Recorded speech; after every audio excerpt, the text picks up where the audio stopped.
ఓం సమర్థ సద్గురు సాయినాథ్ మహారాజ్కి జై. ఓం సాయిరామ్. మన బాబా కుటుంబ సభ్యులందరికీ నమస్తే అండి. మీ అందరిపైన షిరిడి సాయినాథ్ ఆశీస్సులు ఉండాలని, మీరెప్పుడు సంతోషంగా ఉండాలని మనస్ఫూర్తిగా కోరుకుంటున్నాను. ఇంక ఈరోజు వీడియోలో మన బాబాగారు సందేశం అండి. మన బాబాగారు ఏమంటున్నారంటే, తల్లి నీ ముందుకు 2 రకాల పువ్వులను తీసుకువచ్చానమ్మా. నీకు నచ్చిన పువ్వులను తాకు తల్లి. నీ జీవితం ఎలా ఉంది? నీ జీవితంలో జరగబోయే అద్భుతాలు ఏమిటి? నీ జీవితంలో జరగబోయే నష్టాలు ఏమిటి, కష్టాలు ఏమిటి? నీ తలరాతలో ఏమి రాసి ఉంది? నీ భాగ్యంలో ఏమి ఉంది? నీకు కలగబోయే అదృష్టం ఏమిటో అన్నీ చెబుతానమ్మా.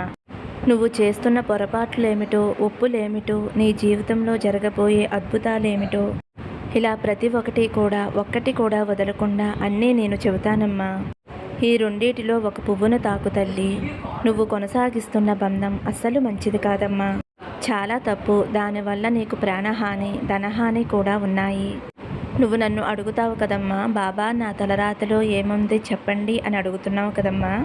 అందుకే ఈరోజు నీకు చెబుతున్నానమ్మా. నన్ను నమ్మి ఎవరైతే నా మీద నమ్మకంతో ఉంటారో వాళ్ళు ఇక్కడ ఉన్న ఈ పువ్వులలో ఒకటి తాకితే అన్నీ కూడా చెబుతానమ్మా. నా తలరాతలో ఏముంది అని తెలుసుకోవాలి అని అనుకుంటున్న నా బిడ్డలకి మాత్రమే నేను చెప్పగలను. అలా కాకుండా నా మీద అపనమ్మకంతో నా మాటలు పెడచెవిన పెట్టే బిడ్డలకు వినే అదృష్టం కూడా కలగదు అని అయితే మన బాబాగారు అంటున్నారండి. ఫ్రెండ్స్, మీరైతే బాబాగారు సందేశం జాగ్రత్తగా వినండి. మరి మన తలరాతలో ఏం జరగబోతుందో బాబాగారు అన్నీ చెబుతానంటున్నారు. థంబ్నెయిల్ చూశారు కదండి, చామంతి పువ్వులు, గులాబీ పువ్వులు ఉన్నాయి. మీరైతే బాబాగారిని స్మరిస్తూ ఒక రకం పువ్వులు తాకండి. చిన్న రిక్వెస్ట్ ఫ్రెండ్స్, మన వీడియోస్కి అయితే ఒక చిన్న లైక్ ఇవ్వండి. ఫస్ట్ టైం చూసేవారైతే మన బాబా భక్తి ఛానల్ తప్పకుండా సబ్స్క్రైబ్ చేసుకోండి.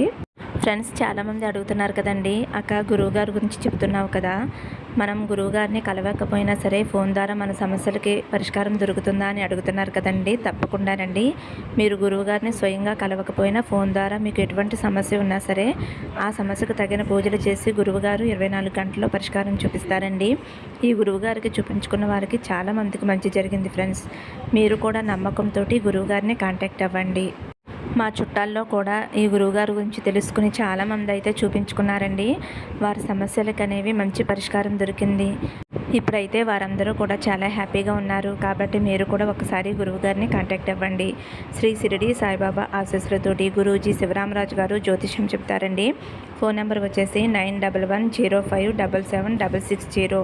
మీ సమస్య ఏదైనా సరే, ప్రేమ, పెళ్ళి, ఉద్యోగం, రాజకీయం, వ్యాపారం, విదేశీ ప్రయాణం, ధనం నిలకడ లేకపోవటం, భార్యాభర్తల మధ్య గొడవలు, ప్రేమించి మోసపోవటం, ఆస్తి తగాదాలు, స్త్రీ పురుషుల ఎటువంటి గుప్త సమస్యలకైనా సరే గురువుగారు శాశ్వత పరిష్కారం అనేది చూపిస్తారండి. మనకి కావాల్సింది కేవలం నమ్మకం అండి. నమ్మకం ఉంటే ఏదైనా సరే మనకి మంచి ఫలితం వస్తుంది. కాబట్టి నమ్మకంతో ఒక్కసారి గురువుగారిని కాంటాక్ట్ అవ్వండి. ముందుగా అయితే పసుపు రంగు చామంతి పువ్వులండి. మన బాబాగారు ఏమంటున్నారంటే, తల్లి ఇప్పుడు నీకోసమే చెబుతున్నాను, జాగ్రత్తగా వినమ్మా. నువ్వు ఎవరినైతే ప్రేమించావో ఆ ప్రేమలో చాలా సమస్యలు, ప్రాబ్లమ్స్ అన్నీ కనిపిస్తున్నాయి. బిడ్డ, నీకు ఇప్పుడు ఏమీ అర్థం కాని స్థితిలో ఉన్నావు కదమ్మా. నీ మనసులో ఉన్నది ఇదేనా? నీ సమయం ఇంకోలా చూపిస్తుంది. చాలా చాలా ఇబ్బందులు అయితే ఉన్నాయమ్మా. ఎవరికీ చెప్పుకోలేక ఇబ్బంది పడుతున్నావు కదా. కెరియర్ పరంగా చాలా మంచిగా ఉన్నావు. నువ్వు ఏ విధంగా ప్లాన్ చేసుకున్నావో అంతా కూడా అదే విధంగా ఉన్నాయి. ఇంకిప్పుడు నీ జీవితంలో ఏదైతే నడుస్తుందో అవన్నీ కూడా మెల్లమెల్లగా సర్దుకుంటాయి తల్లి. ఇంట్లో అందరికీ కూడా బాగుందమ్మా. కాకపోతే ఎవరికైనా చిన్న చిన్న ఆరోగ్య సమస్యలు వచ్చినప్పుడు ఏమీ కంగారు పడవద్దు తల్లి. అవి వాటంతట అవే తగ్గిపోతాయి. మీరు కంగారు పడవలసిన అవసరం ఏమీ లేదు. అతి తొందరలోనే మీ ఇబ్బందుల నుంచి బయటపడబోతున్నావు, రిలీఫ్ పొందబోతున్నావమ్మా. ఇక అన్నిటికంటే పెద్ద సమస్య ఏమిటి అంటే అది నీ పర్సనల్ లైఫ్లోనే కనిపిస్తుంది తల్లి. ఇప్పుడు నువ్వు ఏదైతే చేస్తున్నావో, ఎవరికైతే సహాయం చేస్తున్నావో అలాంటి వారికి నువ్వు అలా చేసి ఉండకూడదు కదా, నువ్వు ఇచ్చి ఉండకూడదు కదా. ఇక్కడ నువ్వే తప్పు చేసావమ్మా. ఒక్కసారి ఆలోచించు తల్లి. నువ్వు ఎవరికైతే సహాయం చేశావో వారు సరైన కాదు అని నీ వాళ్ళు చెబుతూనే ఉన్నారు. వారితో స్నేహం చేయవద్దు అని, వారితో ఏ విధమైన సంబంధమో పెట్టుకోవద్దు అని, వారితో లోతుకంట వెళ్ళవద్దు అని అయితే చెప్పారు కదమ్మా. ఇప్పుడు నువ్వు ఏదైతే తప్పు చేశావో వాటి పరిమాణాలన్నీ ఇప్పుడు నువ్వు చూడబోతున్నావు. ఎవరైతే వ్యక్తి నీ జీవితంలోకి వచ్చారో వారిపై నువ్వు అధికంగా నమ్మకాన్ని పెంచుకున్నావు తల్లి. వారికి నువ్వు ఏదైతే ధనం ఇచ్చావో అది కూడా తప్పుదారిలోకి వెళ్ళిపోయింది. దానివల్ల నువ్వు చాలా చాలా బాధపడుతున్నావమ్మా. నిజమే కదా, దానివల్ల బాధపడుతున్నావు. కానీ ఇప్పుడు ఏమీ చేయలేమమ్మా, అన్నీ కూడా చేదాటిపోయాయి. ఇక అన్నిటికంటే మంచి విషయం ఏమిటి అంటే ఎప్పటికైనా నువ్వు కళ్ళు తెరుచుకున్నావు. నువ్వు చేసింది తప్పు అని పశ్చాత్తాపడ్డావు. నీకు ఒక మంచి గుడ్ న్యూస్ అనేది రాబోతుందమ్మా. కొద్ది రోజుల్లోనే నువ్వు పోగొట్టుకున్న ధనం తిరిగి నీ వద్దకు రాబోతుంది. తిరిగి ధనం రాబోతుంది. అది కూడా నీది కాదు, నీ కుటుంబంలోని వారిది. నిజమే కదా తల్లి, నీ వాళ్ళ దగ్గర ధనం తీసుకుని ఆ వ్యక్తికి ఇచ్చావు. తప్పుదారిలో ఆ డబ్బుని నువ్వు ఖర్చు పెట్టేశావమ్మా. ఒకవేళ వాళ్ళు నీ స్నేహితులై ఉండవచ్చు, లేదా నీకు బాగా తెలిసిన వారై ఉండవచ్చు. ఎవరైతే వారికి ధనాన్నైతే ఇచ్చేశావమ్మా ఆ వ్యక్తి సరైన వ్యక్తి కాదు తల్లి. నీ మంచి మనసుతో, ప్రేమతో, విశ్వాసంతో ఈ పనినైతే చేసేసావు. దానివల్ల మీ కుటుంబంలో ఇప్పటికే టెన్షన్స్ అనేవి వచ్చేసాయి. నీకు కూడా టెన్షన్గా ఉంది కదా తల్లి. కానీ జరిగిన తప్పుని నువ్వు అర్థం చేసుకున్నావు. ఇప్పుడు ఇక్కడ ఏదైతే జరుగుతుందో అది స్వయం కృతం అపరాధం అని నువ్వు కూడా అనుకుంటున్నావు. ఎప్పుడైతే మనిషి పశ్చాత్తాపం చెందుతారో వెంటనే బాబా క్షమిస్తాడు అని నీకు తెలుసు కదా తల్లి. తల్లి, తప్పుదారిలో అయితే నువ్వు ధనాన్ని పోగొట్టుకున్నావు. ఇప్పుడు తిరిగి ఆ ధనాన్ని పొందబోతున్నావమ్మా. రాబోయే కాలంలో నీ వల్ల నీ ఇంట్లో వారు చాలా చాలా సంతోషంగా ఉండబోతున్నారు. కొత్త నూతన జీవితం అయితే ప్రారంభించబోతున్నారు. నువ్వు పొరపాటు చేశావు అని నువ్వు ఒప్పుకున్నావు తల్లి. కాబట్టి తప్పకుండా నీ బాబా తండ్రి నిన్ను క్షమిస్తాడు. ఇకపై ఎలాంటి తప్పులు జరగకుండా నేను చూసుకుంటాను. తెలుసో తెలియకో తప్పులు చేశావు, నా బిడ్డని నేను క్షమిస్తాను కదమ్మా. నేను మళ్ళీ తెలిసి తప్పులు మాత్రం అస్సలు చేయవద్దు తల్లి.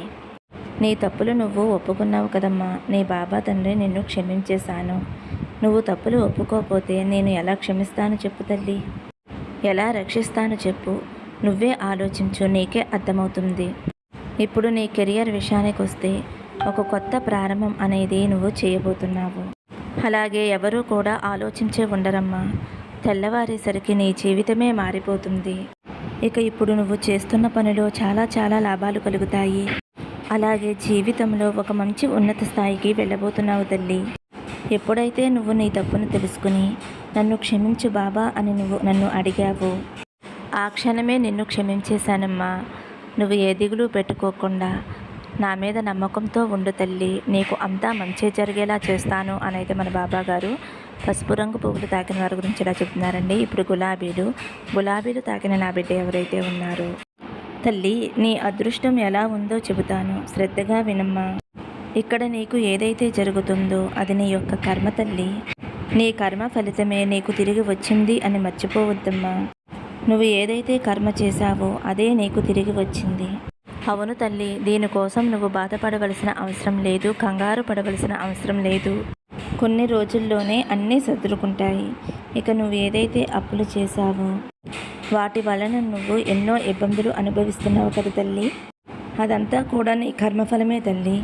ఈ సమయంలో నీ కర్మ అనేది ఎప్పుడు తిరిగి వచ్చిందో అదంతా కూడా కష్ట రూపంలో కరిగిపోతుందమ్మా. అయితే తల్లి, ఇక్కడ నువ్వు చేయవలసిందేదీ లేదమ్మా.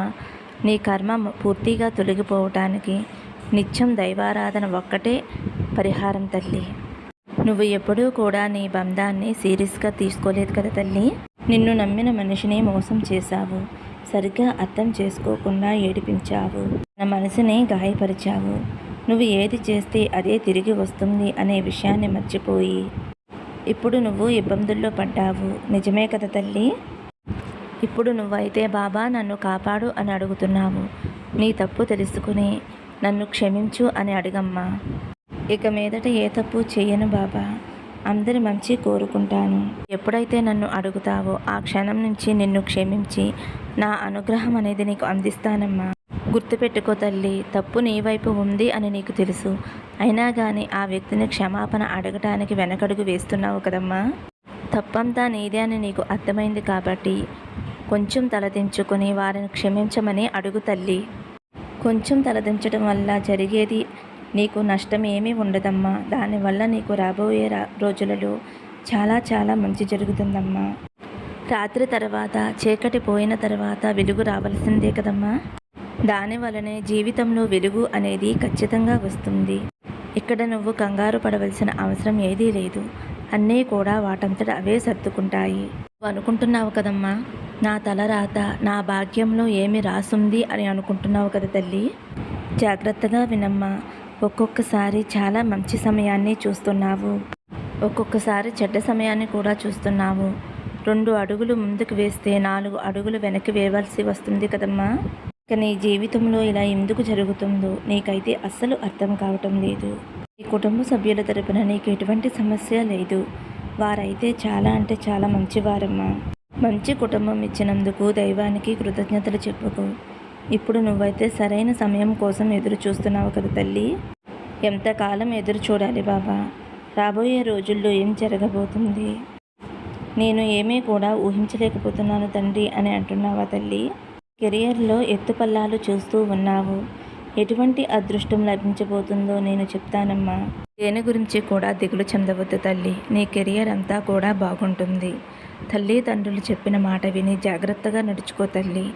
అప్పుడు నువ్వు ఎటువంటి తప్పటడుగులు వేయవు.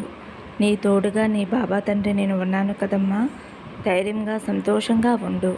సర్వే జన సుఖినో భవంతు. సమస్తం సద్గురు సాయినాథార్పణమస్తు. శుభం భవతు. జై సాయిరామ్.